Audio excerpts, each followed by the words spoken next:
కాదు నేనన్న మాట కాదు కానీ 600కి ఇత్తి లేకపోతే లేదు ఇక పోతాం. వాడు సచ్చిన ఇయ్యాడు పో. 1800 రూపాయల డ్రెస్ 500-600కి ఇస్తాడా? ఇజ్జత్ ఇస్తాను. మళ్ళీ అట్లనే అడుగుతారు ఏందమ్మా మీరు? నాకు ఒక అంగి 650-700 రూపాయలు పడుతుంది. నాకు పడని నేను ఎట్లా ఇవ్వాలి మీకు డ్రెస్సు? సరే తీసేటు ఇయ్యకపోతావా అయితే?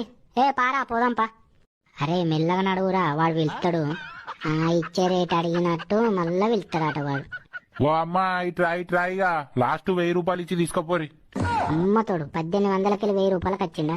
సేటు లేదు 1000 కాదు కానీ గవ్వే 600 ఉన్నాయి, ఇత్తి లేకపోతే లేదు ఇక మేము పోతాం. అమ్మా నాకు పడకపోయినా కూడా నేను 1000 రూపాయలకే ఇస్తానా, ఎందుకంటే బోని బేరం మరిపోవద్దని. సేటు నా దగ్గర ఉన్నాయి గవ్వే 600కి ఇరా సేటు, నీకు బోని మంచిగా అవుతుంది. అమ్మా నువ్వైతే ఘోరంగా మాట్లాడతాను, ఘోరంగా అడుగుతాను. మరీ 600కి ఇస్తారా డ్రెస్? ఇక లాస్ట్ 800 అన్న ఇవ్వవా?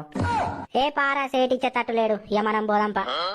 అమ్మ ప్లీజే తీసుకోయే, 1800 అన్నోడు 800కే ఇస్తాడు, తీసుకోయే. నీకు తెలియదు కానీ పారా బయటికి మళ్ళా వాడే వెళ్తాడు గాని. ఓ అమ్మా ఇగరా ఏం పోతావు? ఇక తీసుకోపో, ఇంకో 50 ఇచ్చి తీసుకోపో. 650. ఇగో సేటు ఇక తీసుకొని 50 రూపాయలు ఎక్కువనే అయినాయి గాని ఏం చేద్దాం, ఇక వాడు తీసుకో అన్న బట్టి ఇక తీసుకో. ఇంకేం చేస్తాను నర్రా పోదాం. అమ్మో